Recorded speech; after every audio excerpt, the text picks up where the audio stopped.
My neighborhood growing up wasn't the nicest.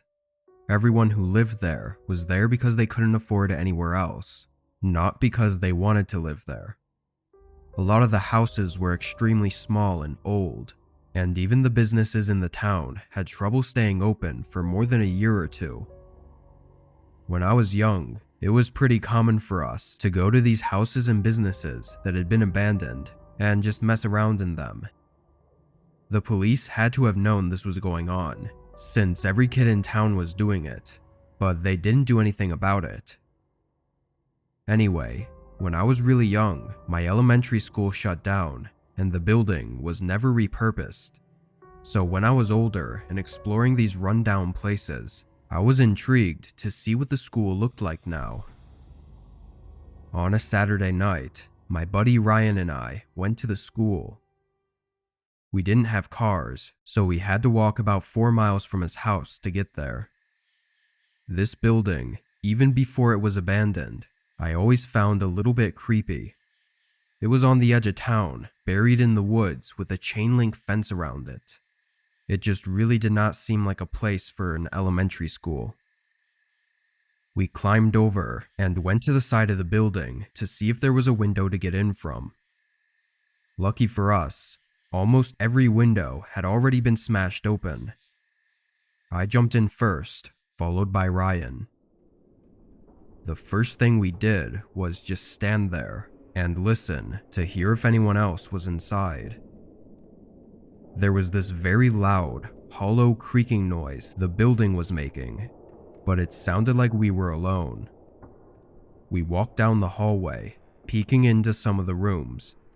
It was a very strange feeling to be back at the school after so many years and see it in such horrible condition. We passed maybe 3 rooms, walking slowly and quietly, before a sudden thud echoed throughout the entire building. We stopped and looked at each other, but no more sounds came. Ryan said it was probably just a building settling in on its own weight, and we continued down the hallway. A lot of the rooms were either empty or just had a bunch of chairs lined up in them, but nothing really interesting. That was until we got to the next hallway, deeper into the school. This hallway had chairs scattered throughout, blocking the way through.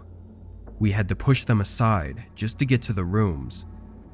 The first room was locked, so we went down to the second room on the left side and looked in, seeing what looked like clothes hanging from the ceiling. I walked in and looked at it, unsure why or how those got there.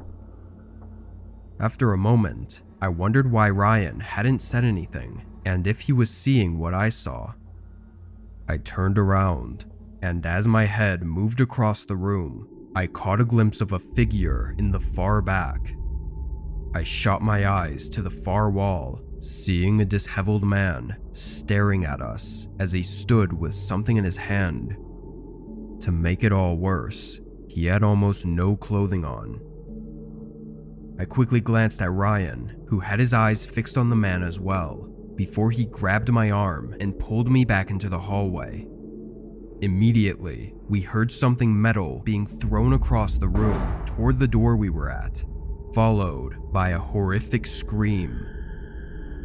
We sprinted down the hallway and out the first open window we saw, then ran as far away as we could before losing our breath.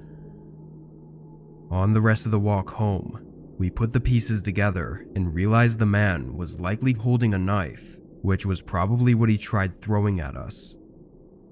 Considering his unstable state, it's likely the man was really dangerous, and had we stayed any longer or not noticed him, we might have not made it out.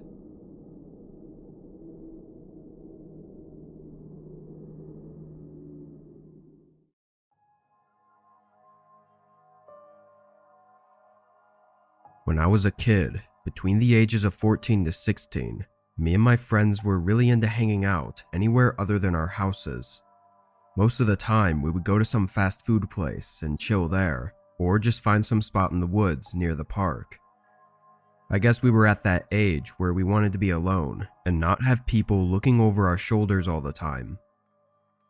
The only problem with this was that on the weekends, when we'd be out late, most stores and dining areas closed before we were ready to call it a night. During winter break one year, we ran into this problem a lot. We'd go to the parks to hang out, only to find that even in the late hours of the night, there would be multiple other groups that had the same idea. Then one night, my friend JT brought up his parents' old farmhouse, saying it could be a cool spot to explore and that nobody else would be there. He'd mentioned it a few times before this, but we never thought much of it until that night.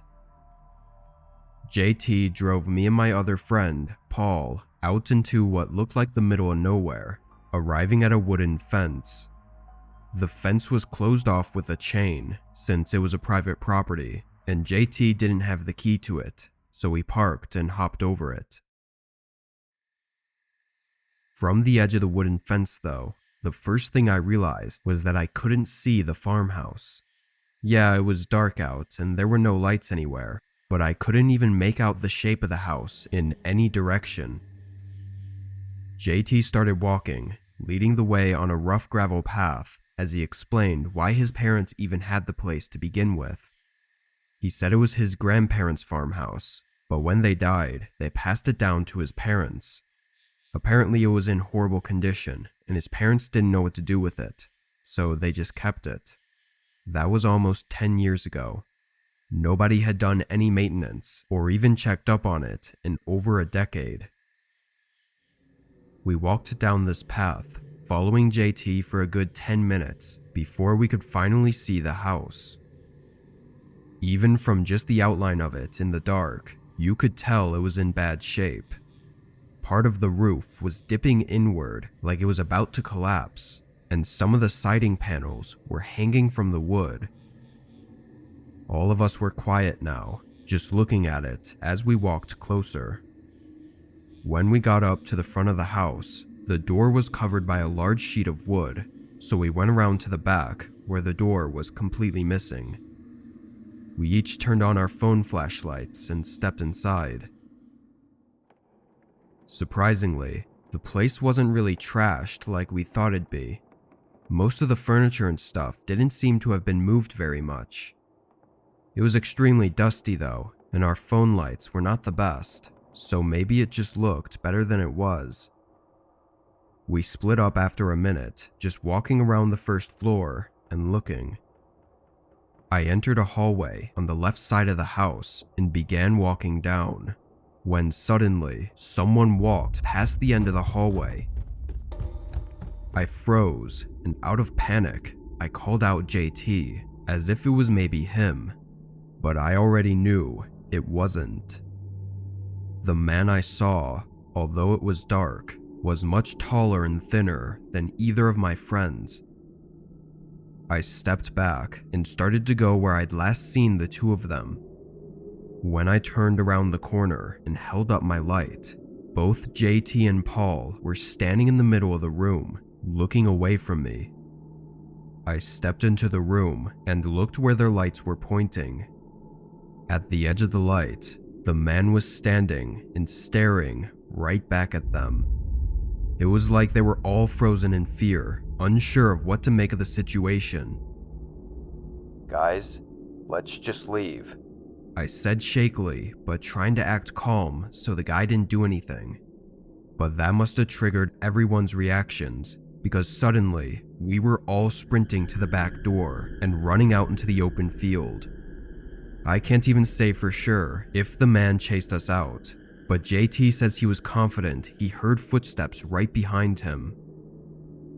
We pretty much ran straight back to the car and drove off, not taking any more risks. I think we can all assume that the man was just a squatter or homeless person defending the place he calls home, but without a good look at him, it's hard to say for sure. JT said he'd tell his parents about it so they could lock down the farmhouse, but he never went through with it because he was worried about getting in trouble for going there. Whatever happened that night remains the most horrifying experience I've had. And if JT was right, and the man was trying to chase us, then we got really lucky to have all gotten out unharmed.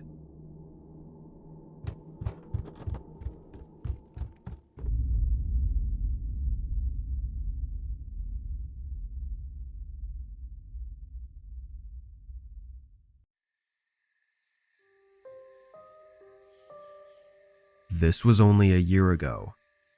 At the time, it had been a while since my last camping trip, and for a few months leading up to this, I was just really wanting to get out and camp like I always used to do. I finally had gotten some time off work and planned out a trip right away. There were some mountains not far, about a 2 hours drive from me, and there were plenty of trails on it. I scrolled through the pictures, but eventually just decided to choose once I got there. I wasn't too worried about the trail, and really just wanted to sit by my tent and relax for most of the time. I drove up to the mountain with 4 days worth of camping supplies and food. This wasn't really a popular mountain that people came to a lot, so there weren't many parking areas. I ended up finding a dirt plot on the side of the road and parked there, then got out and started walking along the road until I got to one of the camping trails. On the very grayed out map, it showed that the trail went a few miles into the forest and up the mountain, then split into 3 different paths that led to camping spots. I figured this would work, so I started the hike. It took just under 2 hours to get to the 3 paths. I saw no difference, so I just went with the left one. About 30 minutes later, I came up to the camping grounds. All it was an open area with less trees.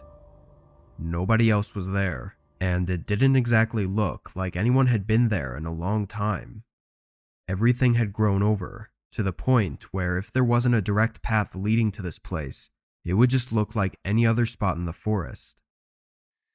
I tossed my bags down by one of the trees and built up my tent, then sat on a log and ate my lunch.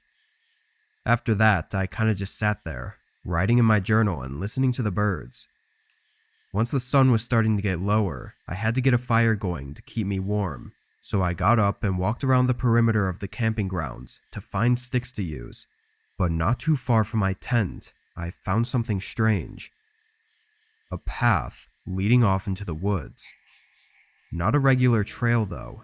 This was very clearly a footpath formed by someone walking that same route over and over. Usually these types of paths grow over quickly when not used, so the fact that it was so clear and noticeable was odd. I finished collecting sticks and prepped the campfire, but something about that path made me feel uneasy, and I just wanted to check what it was before camping the night right next to it. I grabbed my bag and started following the thin path. The more I walked on it, the more sure I was that someone was here recently. After a 15-minute walk, I reached the end. Out in the woods just beyond the path, there was a small cabin.